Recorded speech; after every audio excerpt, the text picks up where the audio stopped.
The Nintendo Switch just turned 8 years old, and it's really hard to wrap my head around. It feels like we've had this system forever, but at the same time, I remember the day it came out. I remember being so damn excited and having to wait all the way until April to finally get my hands on one because scalpers were going absolutely insane. But today, what we're going to do is talk about every single year of the Nintendo Switch since 2017, all the way up until the present, talking about some of the massive games that I loved, things like that, and just how amazing this console is because truthfully, I think it is absolutely the best system of all time, so let's get into things. In 2017, the Nintendo Switch launched with Breath of the Wild, Snipper Clips, and 1-2 Switch. Those were about all the first-party offerings, and Snipper Clips I guess you could count as a second-party title. Now, I just made an entire video talking about the importance of Breath of the Wild and how much of a masterpiece that game is, so if you're curious, you can check it out up here. But to briefly summarize, Breath of the Wild made the Switch what it was. That was such a quality experience that was all about bringing something brand new to the Zelda formula, and it really transformed what people thought of as the Nintendo Switch. And I think it really pushed the system to the heights that it is today. I mean, had it just come out with 1-2 Switch, we would probably be talking about a very different console at this point. But into 1-2 Switch, let's talk about that. This was the party game that released with the Nintendo Switch. This was sort of in the vein of like a Wii Sports or Wii Sports Resort or whatever, but it sucked. It really wasn't that great. And when there's so many gimmicks packed into the Nintendo Switch, they had a lot to play around with, but the packaging as a whole was just not very good. Had they maybe released this as a WarioWare type game with better explainers of the mini games and just more fun altogether, it would have been a much better experience. It's not a terrible time for 1 to 2 hours just to mess around with some of the core features of the Nintendo Switch, but once that initial hype of the system wears off, this game is as good as gone. Snipper Clips, however, is actually one of my favorite games from this era. It was a really cute co-op focused puzzler where you could play with up to 4 people and you snip and clip each other into different shapes and things like that in order to get through the puzzles and make your way through the entire game. It's really fun, and I think this has a lot of potential to be a sort of smaller franchise for Nintendo, similar to things like Box Boy or the Kirby spin-offs. The rest of the year for 2017 was absolutely packed with things like Super Mario Odyssey coming out later in the year, and this game really shaped a lot of what Nintendo fans were excited for with the Nintendo Switch. It again brought a franchise into a brand new height with basically a Breath of the Wild-ified Mario, and it just kept going from there, so people were absolutely in awe. But I would say the one major disappointment of this year is that for our Pokemon release of 2017, we didn't get anything super exciting. We got a port of Pokemon Tournament DX to the Nintendo Switch, and while that's a really good game, people were excited to see what a home console Pokemon could look like, so I remember there was a ton of disappointment at this time. Regardless, 2017 was one of the most iconic years with an absolute banger of a game coming out just about every single month. I didn't even touch on Mario Kart 8, but at this point it sold over 60 million copies. The attach rate to the Nintendo Switch with that game is absolutely ridiculous. We even got a blockbuster with Xenoblade Chronicles 2 at the end of the year, and I really think that Nintendo catered to every type of Nintendo fan with this console, and that is why it was so f***ing successful. Moving into 2018, we've got a bit of a slower year, I would say, but the main backbone of 2018 was Smash Bros. Ultimate coming out, and this was very exciting, obviously. I do remember there was a bit of disappointment throughout every direct, just kind of expecting more from Nintendo, right? Because other than this game, we really only got Super Mario Party, which was great and a step forward because now we're not playing Mario Party in a stupid car, but still it wasn't what a lot of people exactly wanted, and the boards were kind of half-baked. It didn't have online at this point, and there was a lot of issues initially with the game. And then it was just really filled out with a lot of ports. Like, we got a port of Donkey Kong Country Tropical Freeze, which was great, but then again, it's just like, where are the blockbuster hits? And there wasn't too much in 2018, other than, of course, Smash Bros. Ultimate, which is absolutely one of the best games on the Nintendo Switch, and a must-play if you haven't already. The mechanics of that Smash game are beautiful, and that is a game that I play at least once a week, like every week. Like, I've done that since pretty much 2018, so I absolutely adore that game. I'm maining Olimar right now, specifically Pink Alf, and I it up, dude. Moving into 2019, this was a very exciting year, a year that was a little bit smaller in a lot of ways, but it had a lot of heavy hitters. What I mean by that is we didn't get main series games necessarily. We got Luigi's Mansion 3, which was a huge deal and a very beautiful game. It was a very fun game on the Nintendo Switch, but this isn't like our mainline Mario game, you know what I'm saying? So that's what I mean by these sort of like spin-off titles of really big franchises that are done beautifully, but it's just not necessarily what we were all expecting, I guess. We also got a really cool remaster in Link's Awakening, and they basically took that original Game Boy game and revamped it to brand new heights on the Nintendo Switch. They gave it this really cute kind of art style that was just absolutely gorgeous. And what I will say real quick before I forget to mention that, third parties were really carrying the Nintendo Switch in a lot of ways. Doom was coming out, Skyrim was on the system. There were a lot of third parties that were continuing support for the Nintendo Switch, and I remember, especially in these early years, it was very exciting to have these sort of blockbuster, mainstream, PlayStation 4 and Xbox One type games on the Nintendo Switch. And at that time, it was literally considered underpowered, and now can you imagine how f***ing we feel? But whatever. What was your favorite game of 2019? I'd be so intrigued because this is genuinely one of my absolute favorite years of the Nintendo Switch.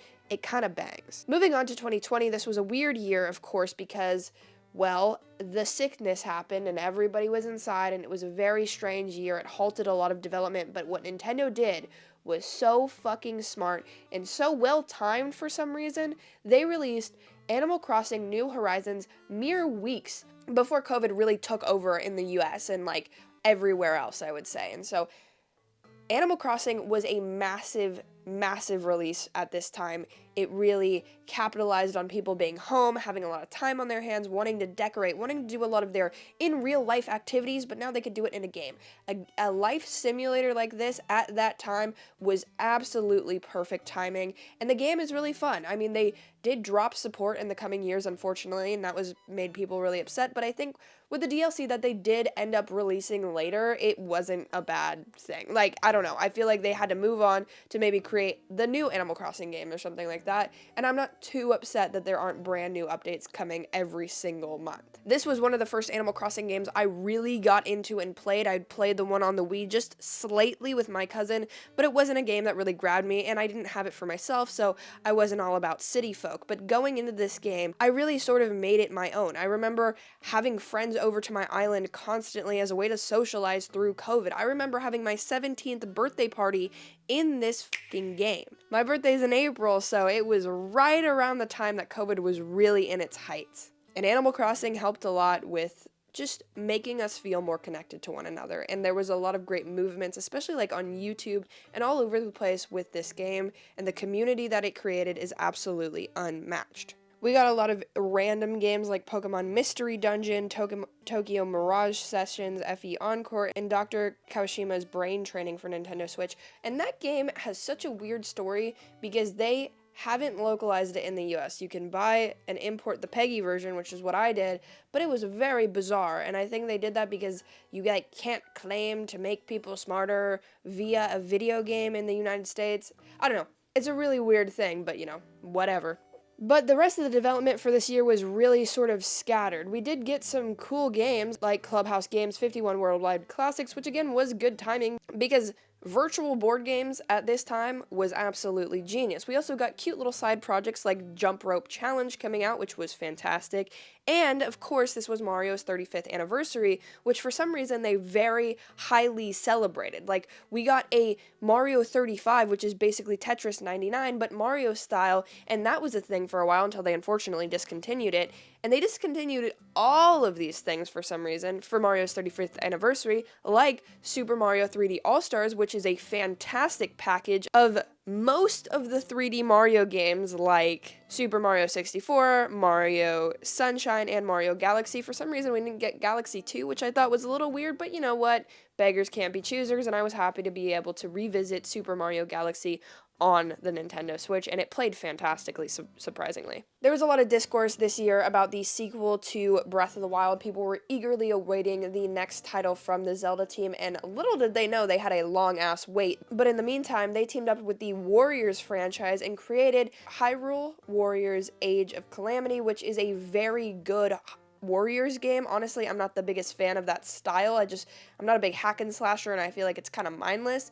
But this game was really great because it told a story that connected to Breath of the Wild, so those starved fans had something to chew on for a little bit, which was really nice. But moving out into 2021, 2021 was actually one of my favorite years for the Nintendo Switch. I feel like their odd years are so damn good, and for the most part, their even years don't do jack shit. But in 2021, we got some absolute bangers. We started off the year with a February port of Super Mario 3D World from the Wii U, but they also package in Bowser's Fury, which is absolutely one of the greatest Mario games we have ever gotten, and hopefully a look into what the future of Mario could hold with that open worldy style game. It was absolutely magnificent and a fantastic experience.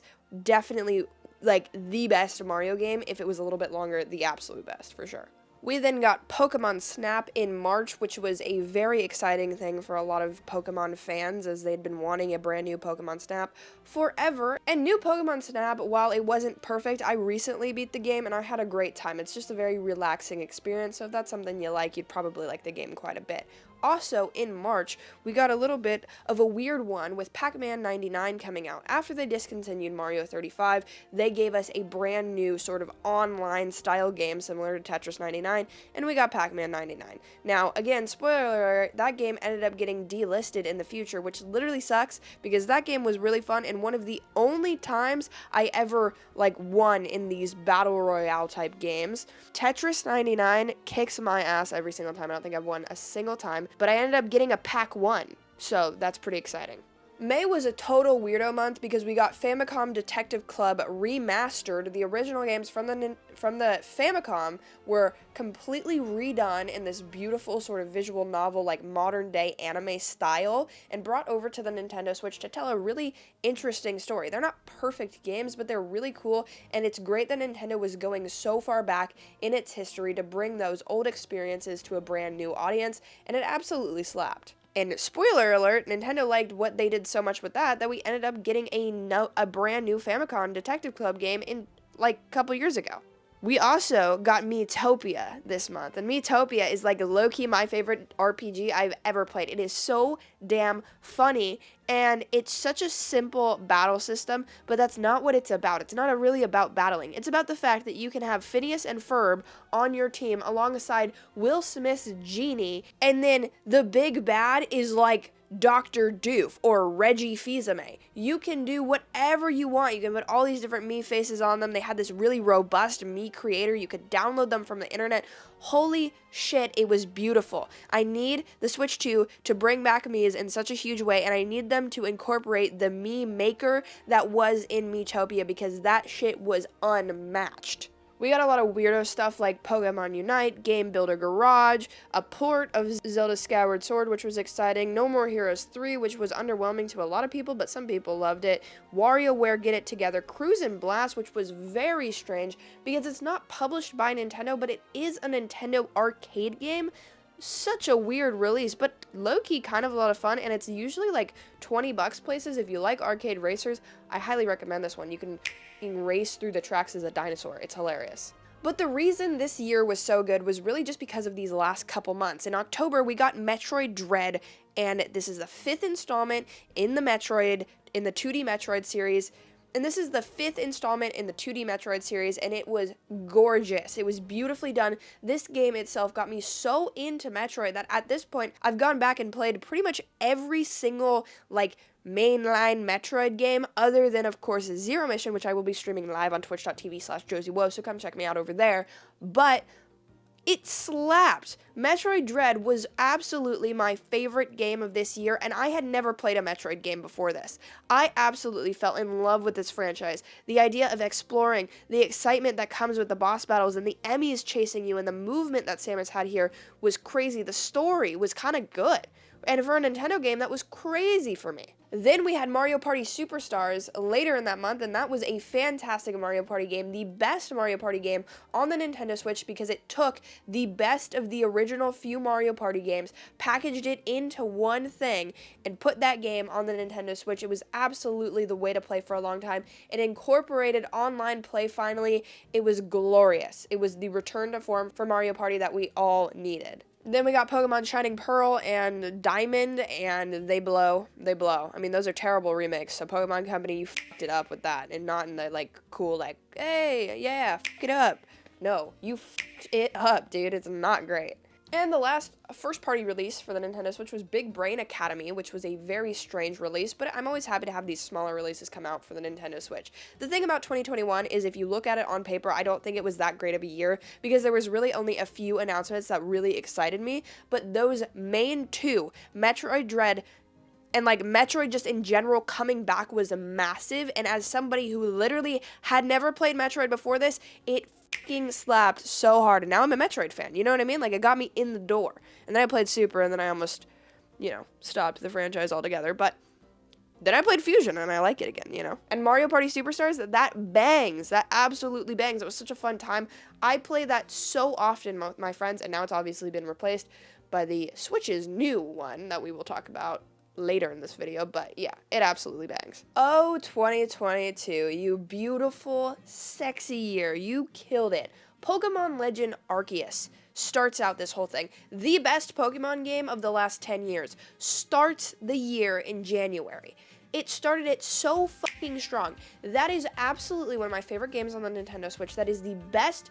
Like, I know I've driven it home, but the openness, the exploration, the throwing the Pokeballs, the Pokemon, the agile style, or strong style, the different ways that they played with the Pokemon formula itself was absolutely magnificent here, and I loved it a lot. Then we got Kirby and the Forgotten Land in March, and that was just a beautiful leap forward for Kirby. It was the Breath of the Wild of the Kirby franchise, right? Kirby went from this 2D sort of stale platformer to a magnificent open 3D explorative game that's like takes inspiration from games like Super Mario 3D World, and it was just so much fun to get through. The boss battles of this game are fantastic.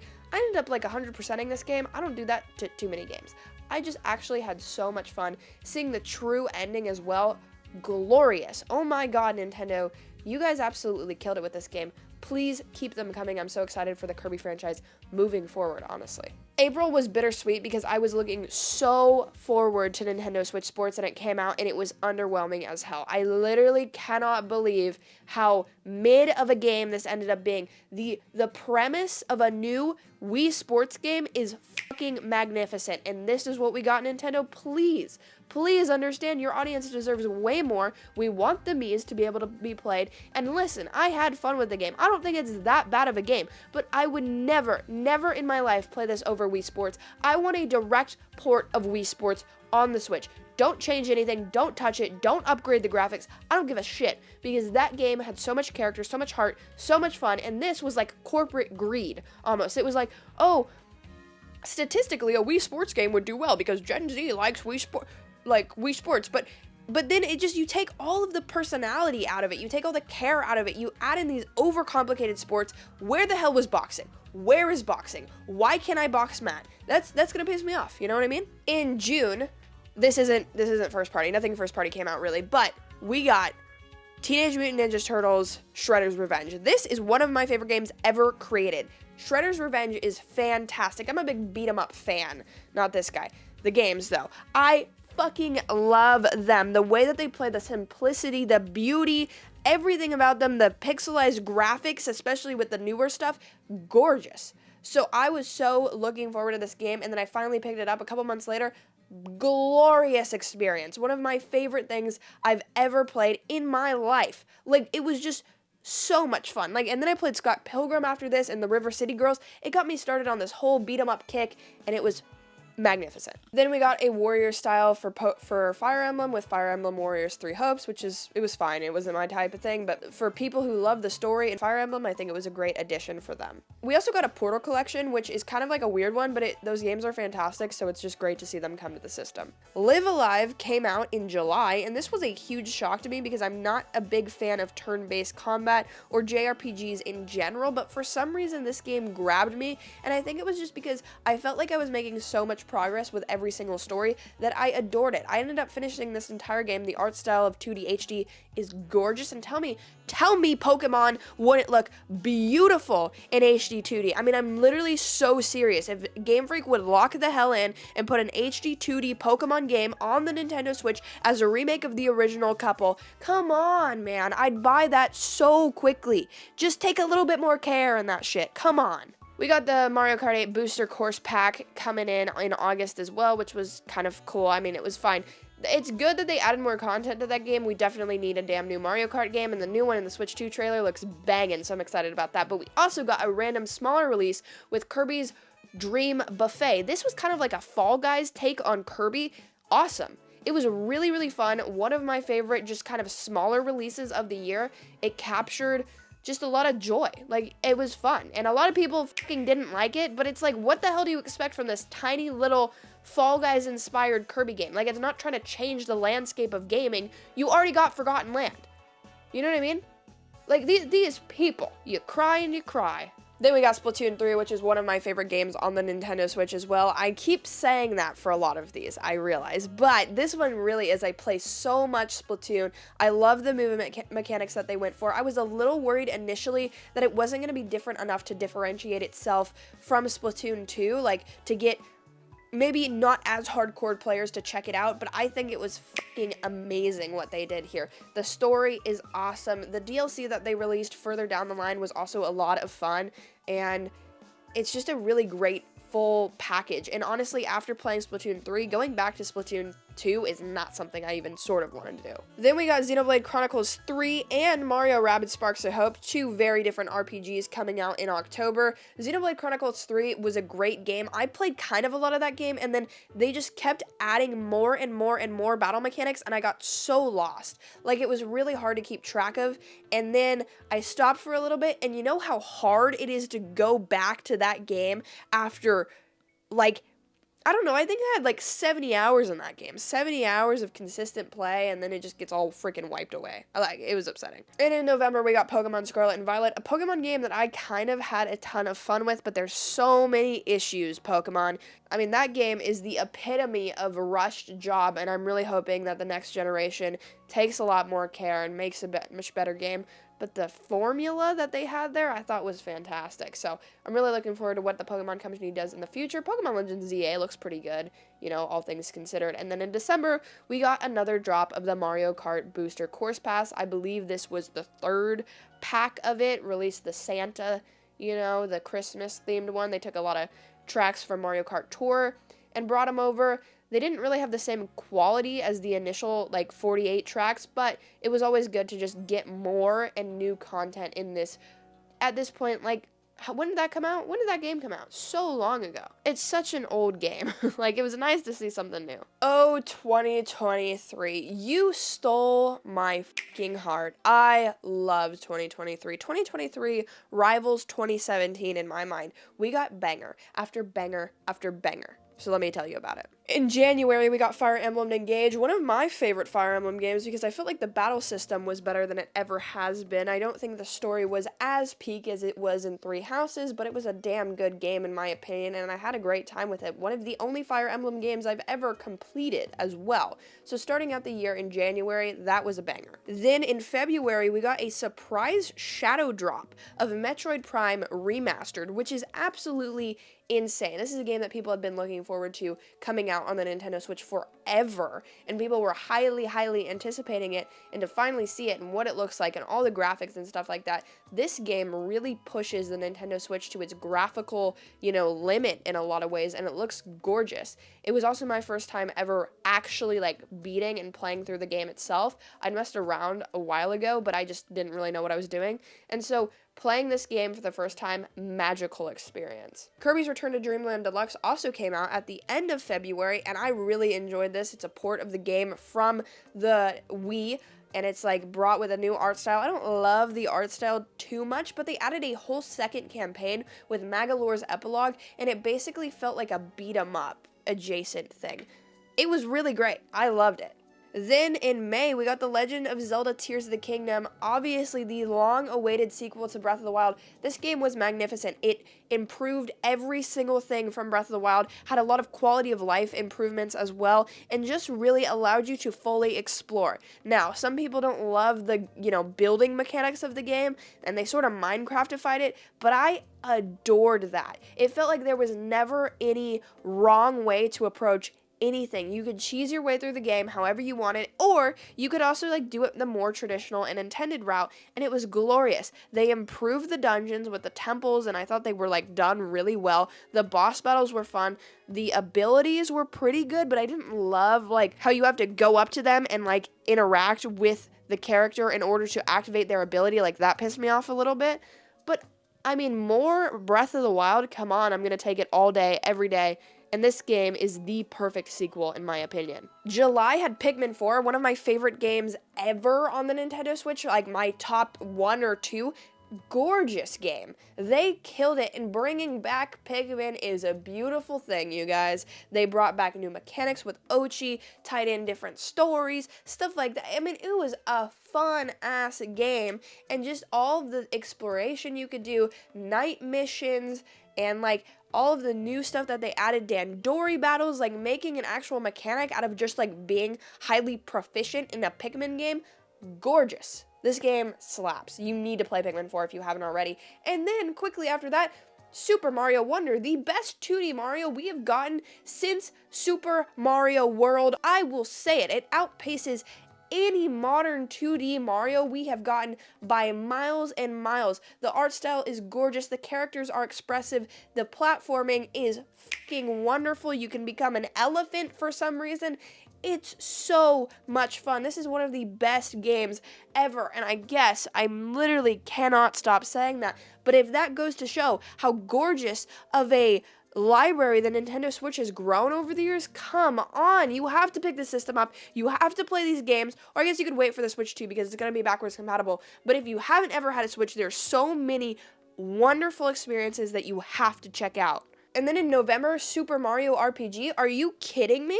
Are you kidding? A remake of the original SNES game that seems like a black sheep of the Mario RPG franchise? They brought it back with a beautiful remake. I finally understand why Gino has all of his hype. I don't really get it. I don't, like, you guys are hyping up a pretty basic character. Like, his design is cool, and he's, like, a noble guy. But, like, come on. No way that he's that hyped. But anyways, one of the only RPGs I've ever finished. This slapped. It was fun. It was paced well. They updated the battle mechanics. The graphics stayed so true to the style of the original SNES game, but they elevated it into a 21st century type vibe.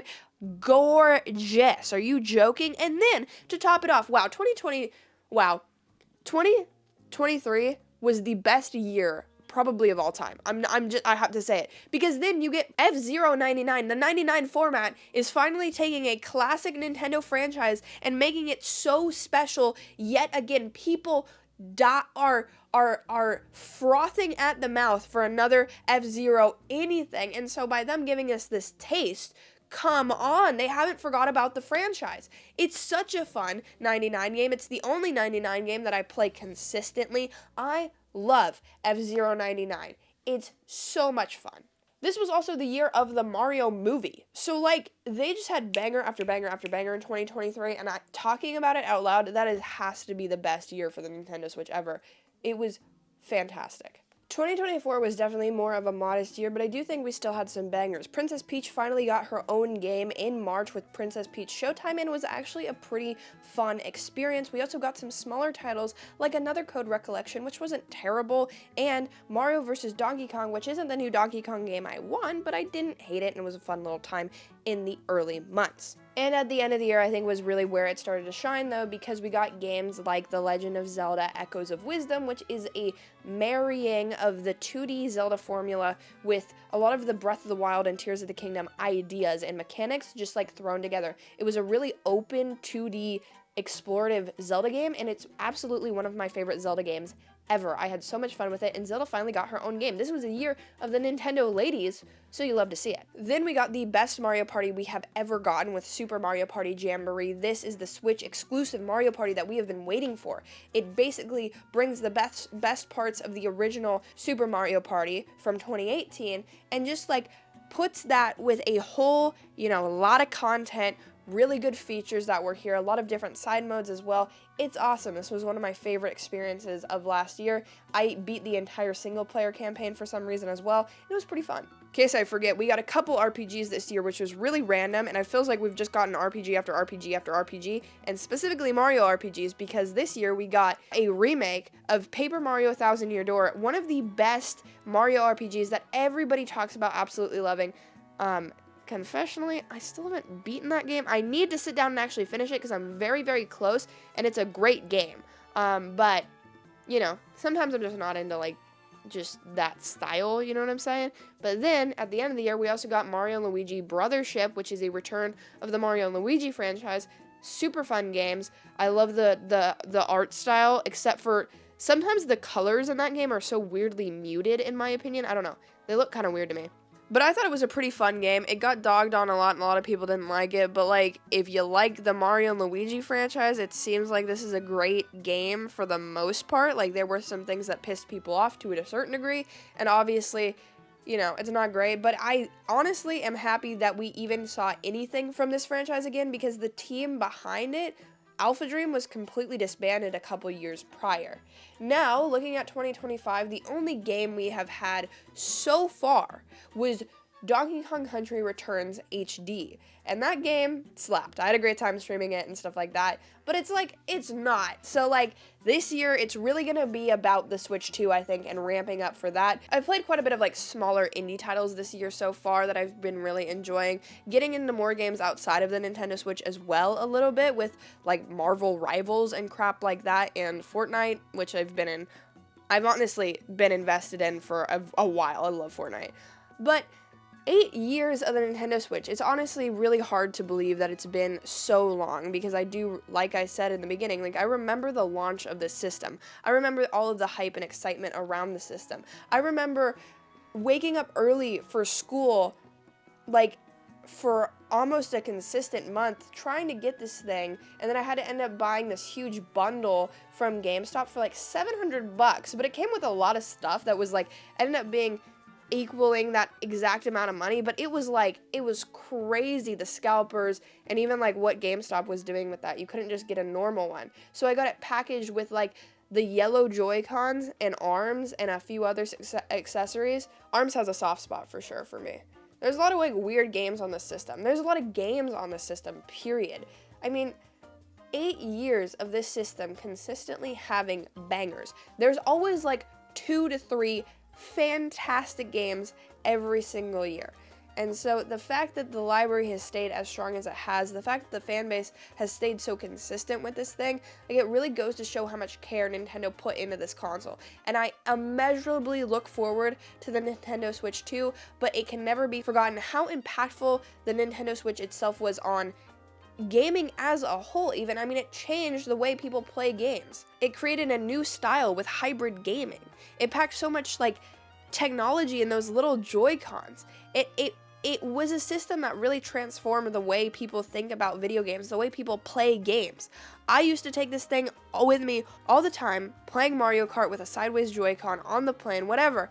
All of the things that they showed, I pretty much did with this console, and I absolutely adore it to no end. And like, because of that, the Nintendo Switch is easily my favorite console of all time. Granted, this is the console that's been there for most of my life, you know what I mean? Like 8 years of this thing. When this came out, I was 13. This is like really when I was getting into gaming more formatively, you know what I'm saying? And so to do that with such a great console, such just like a fun and light, easy, breezy console to get into with a variety of different games for every single type of gamer. Like if you're an RPG fan, the system is for you. If you're a platformer the system is for you. If you like action adventure, you know, whatever. This system has something for every single person, and it's beautiful. Is it a little underpowered? Yeah. I mean, it's 10-year-old hardware, right? So it's like, it's not going to be a perfect experience. I mean, you try to run Fortnite on this thing, and it looks like it's going to, like, explode. But, I mean, for when the games are optimized, for when the games are there, for the experiences that I had on this thing, it's wonderful. I've never been more attached to a gaming system in my life, and I really just love my Nintendo Switch. I have my original one right here that I've had literally since the beginning. Look, when I was younger, I loved Splatoon so much, I have a Splatoon decal on this baddie. I love this system. Absolutely adore it. The controllers, the Pro Controller. Oh my god. The Pro Controller is like the best controller I have ever used. It's more comfortable to me than any other thing ever. Nintendo banged. Nintendo absolutely banged. So thank you so much, Nintendo, for 8 years of absolutely phenomenal releases. Thank you, Nintendo, for all of the bangers that you put out consistently, time after time. I mean, this channel wouldn't be here without the Nintendo Switch. Metroid Dread is what inspired me to talk about games. So Nintendo, thank you. You guys just killed it with this console, and I'm so excited for the future. Thank you guys for watching. If you enjoyed the video, drop a like, subscribe to the channel, check out this video. It's a banger, it's a vibe, it's a good time, and I will see you over there. Goodbye.